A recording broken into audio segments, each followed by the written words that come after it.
Assalamualaikum warahmatullahi wabarakatuh. Shalom, Om Swastiastu, Namo Buddhaya, salam kebajikan, dan salam sejahtera untuk kita semua. Selamat pagi, siang, sore, atau malam, Bang Jack. Perkenalkan, kami dari kelompok 2 mata kuliah produksi film dan program TV kelas D ingin memaparkan pitch film kami yang bergenre dokumenter dengan tema punk yang berjudul Lebih Dari Sekedar Punk. Sebelum memaparkan, izinkan kami untuk memperkenalkan diri terlebih dahulu. Perkenalkan, nama saya Siti Zahwa Putri Santoso dengan NIM 24104111305. Selanjutnya ada. Perkenalkan, nama saya Elizabeth Adiswatri dengan NIM 052. Saya Kayana Kendraina Nayuwa Syahla dengan NIM 112. Saya Fadira Dwi Putri dengan NIM 087. Saya Muhammad Helmi Al-Ghifari Sufi dengan NIM 2410411125. Saya Nuraya Fatia Rahman dengan NIM 2410411150. Saya dengan Erina Arsama Blura dengan NIM 24104111065. Saya Radifa Sawanada Priyandani dengan NIM 2410411319. Oke, selanjutnya ini ada table of content. Jadi di presentasi kali ini kami akan membahas mengenai premis, tema, dan logline, sinopsis, pesan, visual approach dan struktur, target audience, strategi produksi, estimasi budget, dan juga nilai jual. Oke, untuk premis sendiri, jadi Johan adalah seorang anak muda yang menganut ideologi serta gaya hidup punk yang berusaha untuk terus hidup dengan cara yang tabu dan juga cenderung melawan status quo. Di tengah gempuran stereotip masyarakat tentang anak punk yang seringkali memandang sebelah mata, juga tidak jarang mendiskriminasi orang-orang yang menjalani gaya hidup tersebut. Johan menjalani gaya hidup yang ia anggap cocok dengan dirinya meskipun harus mengorbankan kenyamanan untuk hidup bermasyarakat. Selanjutnya, tema di sini adalah jika pilihan hidup seseorang berbeda dari norma sosial, maka ia harus menghadapi penilaian dan tekanan dari lingkungan sekitarnya. Jika seseorang berani mempertahankan identitasnya, maka ia harus siap menghadapi penilaian sosial. Jika masyarakat menilai dari luar saja, maka sisi kemanusiaan di balik pilihan hidup seseorang akan terlupakan. Untuk logline dari dokumenter ini, di balik penampilan yang mengganggu seorang anak pang, menjalani kehidupan perjuangan, harapan, dan sisi kemanusiaan. Baik, selanjutnya adalah sinopsis. Jadi Johan, seorang anak muda yang menganut ideologi serta gaya hidup punk, hidup di sekitaran daerah Pancoran, Jakarta Selatan. Ia menolak untuk tunduk pada stigma masyarakat dan status quo.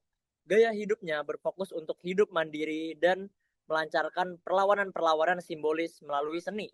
Gaya hidup serta pesan-pesan yang ia canangkan tentunya tak selalu dapat diterima mayoritas masyarakat. Namun, di Indonesia, masyarakat masih memasang stigma dan stereotip negatif yang masih melekat di benak masyarakat tentang anak pang. Gaya hidup yang tak tahu aturan, melanggar norma, sosial, jorok, tidak punya masa depan, hingga dicap sebagai pendosa yang harus diarahkan kembali ke jalan yang benar. Nah, di tengah tekanan keluarga, tatapan sinis warga, dan ancaman penggusuran ruang-ruang kreatif, Johan mulai mempertanyakan batas antara kebebasan berekspresi dan tanggung jawab sosial. Pertemuannya dengan komunitas seni jalanan, musisi independen, serta warga yang diam-diam merasakan ketidakadilan membuka matanya bahwa perlawanan tidak selalu harus berteriak, kadang cukup dengan bertahan dan tetap berkarya. Seiring waktu, Johan mulai melihat bahwa seni yang ia ciptakan bukan hanya bentuk pelampiasan emosi, tetapi juga menjadi cermin realitas sosial di sekitarnya. Lukisan-lukisan di tembok, lirik lagu yang ia teriakan dengan bandnya, serta aksi kecil yang mereka lakukan perlahan menarik perhatian. Tidak semua orang memahami, tetapi sebagian besar mulai mendengar. Namun, ketika sebuah keadaan memaksanya memilih antara keselamatan diri atau mempertahankan prinsip, Johan dihadapkan pada dilema terbesar dalam hidupnya, tetap menjadi simbol perlawanan atau berdamai dengan sistem yang selama ini ia tolak. Alih-alih menyerah pada keadaan, Johan memilih untuk tidak memendam suaranya.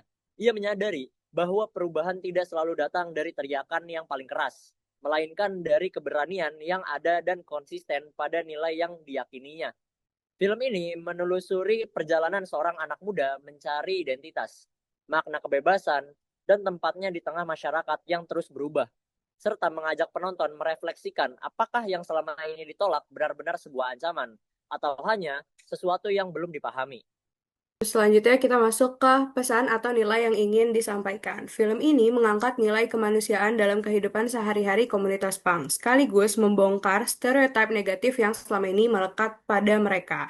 Selain itu, relevan dengan kondisi sosial di masa kini karena mengangkat isu stigma atau penilaian seseorang terhadap kelompok subkultur dan mengajak masyarakat membangun empati terhadap perbedaan identitas. Selanjutnya ada visual approach dalam film kami. Yang pertama ada tone warna, kami menggunakan natural cool untuk tone warna di film ini. Lalu yang kedua ada referensi visual, kami mengambil referensi dari dokumenter Vice di YouTube. Lalu yang ketiga ada gaya kamera. Yang pertama ada handheld dan static. Static untuk wawancara, yang handheld untuk kehidupan sehari-hari. Lalu yang keempat ada mood film, yang pertama ada natural dan high spirit. Oke, selanjutnya di sini masuk ke dalam strukturnya, yang dimana kita sudah menentukan untuk setiap menitnya kita bakalan ngapain aja. Yang pertama kita bakal dimulai dari detik 00 sampai dengan menit ke-1.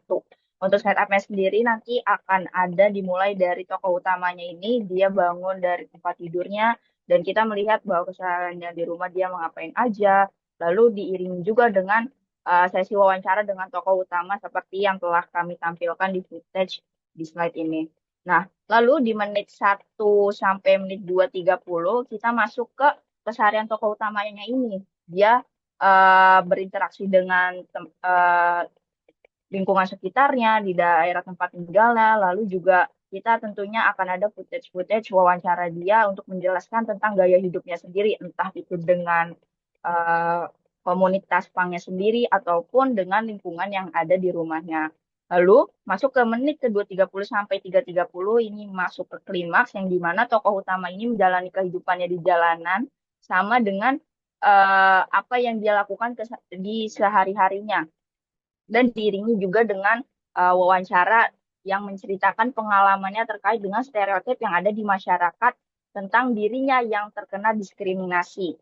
Lalu masuk ke menit 3.30 sampai menit ke-4, di sini kita sudah masuk ke dalam resolusinya yang dimana footage-nya ini kita akan close up kepada penampilan fisik dari tokoh utama tersebut, lalu diiringi juga dengan sesi wawancara yang berisi closing statement. Jadi di resolusi ini kita akan menampilkan bahwa tokoh utama ini dia tetap akan menjadi dirinya sendiri, yaitu menjadi anak punk sesuai dengan apa yang dia yakini. Boleh dilanjut.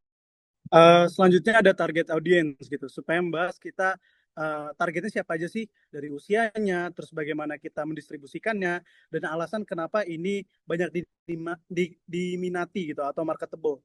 Nah, yang pertama ada usia. Target usia kita tuh ada di umur 17 sampai 30 tahun. Kenapa? Karena di umur segitu ada mahasiswa dan anak muda urban yang peduli isu sosial dan identitas gitu. Terus juga selanjutnya ada platform distribusi. Yang utama pasti kita ada YouTube, yaitu durasinya ada full 4 menit. Terus untuk yang kedua kita ada juga di Instagram Reels atau TikTok untuk mengupload teaser sekitar 20 sampai 30 detik agar audiens atau calon audiens atau calon penonton tuh tahu apa aja sih yang mau kita bahas dan tertarik untuk menonton full di YouTube. Terus juga kita bisa menawarkan di berbagai festival film mahasiswa dan komunitas, terutama di UPNVJ. Yang terakhir ada alasan marketable. Kenapa sih ini cocok gitu untuk kita marketin? Karena itu human interest-nya kuat, yaitu konflik sosial dan penerimaan. Dan salah satunya banyaknya influencer punk yang lagi naik, salah satunya contohnya ada Gofar Hilman, di mana dia dulu memiliki masa lalu sebagai anak punk dan sekarang itu sukses sehingga menjadi salah satu panutan bagi anak-anak muda urban. Mungkin boleh dilanjut. Strategi produksi. Kami menggunakan lokasi ruang publik, jalan dan taman kota, lalu tempat nongkrong komunitas punk, dan lingkungan sekitar tempat anak punk beraktivitas. Jumlah pemain dalam film kami ada 1 subjek utama, yang pertama adalah anak punk, lalu yang kedua ada 1-2 teman dan keluarga anak punk tersebut. Yang ketiga ada kebutuhan teknis, yaitu kamera, mic clip-on, dan tripod. Yang keempat, estimasi hari syuting kami bisa 1-2 hari. Untuk estimasi budgetnya, kita hanya butuh untuk jasa pemain dan konsumsi saja sekitar 120.000 karena untuk properti, mic, dan lain-lain akan diusahakan meminjam atau menggunakan milik kru. Yang terakhir, kita bahas nilai jual. Why this is film? Kenapa film ini penting? Karena kita memberi ruang suara bagi anak punk sehingga penonton dapat melihat dari sudut pandang mereka. Yang kedua, kenapa sih sekarang? Karena kita dapat membuka perspektif para penonton bagi bahwa identitas dan stigma buruk hari ini itu bisa bertransformasi menjadi inspirasi di esok hari. Yang terakhir, apa yang membuatnya unik dari film dokumenter ini? Karena kita mensajikan dari sudut pandang langsung dari anak pangnya, berdurasi singkat, personal, dan fokus pada pengalaman hidup, bukan stereotip. Baik, sekian pemaparan dari kelompok kami, kelompok 2. Kurang lebihnya mohon dimaafkan. Terima kasih. Wassalamualaikum warahmatullahi wabarakatuh.